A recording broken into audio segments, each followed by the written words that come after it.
પાલિકાએ municipal ટેક્સની વસૂલાત માટે કડક કાર્યવાહી શરૂ કરી છે। છેલ્લા 48 કલાકમાં વેરા વિભાગે શહેરના વિવિધ વિસ્તારોમાં 12 કોમર્શિયલ અને રહેણાંક મિલકતોને સીલ કરી દીધી છે। વારંવાર નોટિસ આપવા છતાં વેરો ન ભરનારા મિલકત ધારકો સામે આ પગલું લેવાયું છે। મનપાના વેરા વિભાગે બાકી વેરાની વસૂલાત માટે વિશેષ અભિયાન હાથ ધર્યું છે। આ અંતર્ગત છેલ્લા 2 દિવસમાં વોર્ડ નંબર 7, 9 અને 13 માં સઘન તપાસ કરવામાં આવી હતી। અગાઉ અનેકવાર નોટિસ આપવા છતાં વેરો ન ભરનાર 12 કોમર્શિયલ અને રહેણાંક મિલકતો સામે કાયદેસરની કાર્યવાહી કરીને તેમને સીલ કરવામાં આવી છે। મનપાની આ કડક કાર્યવાહીના પરિણામે કેટલાક મિલકત ધારકોએ તાત્કાલિક બાકી વેરો ભરવાની તૈયારી દર્શાવી હતી।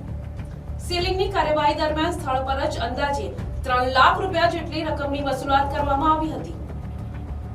નવસારી મહાનગરપાલિકાએ સ્પષ્ટ ચેતવણી આપી છે કે આગામી દિવસોમાં આ ઝુંબેશ વધુ સઘન બનાવવામાં આવશે। મનપાએ જણાવ્યું છે કે કોઈ પણ પ્રકારની રાજકીય કે સામાજિક ભલામણ ધ્યાનમાં લેવામાં આવશે નહીં। સીલ કરાયેલી મિલકતોના માલિકોએ તાત્કાલિક બાકી વેરો ભરીને મિલકત અનસીલ કરાવી લેવી પડશે। જો નિર્ધારિત સમય મર્યાદામાં વેરો ભરવામાં નહીં આવે તો મિલકત જપ્તી સહિતની વધુ કડક કાયદેસરની કાર્યવાહી કરવામાં આવશે। નવસારી મહાનગરપાલિકાએ તમામ નાગરિકોને અપીલ કરી છે કે શહેરના વિકાસ કાર્યોમાં સહભાગી બનવા માટે સમયસર વેરો ભરપાઈ કરીને જવાબદાર નાગરિક તરીકેની ફરજ અદા કરે। Bureau report, NTC news, Navsari.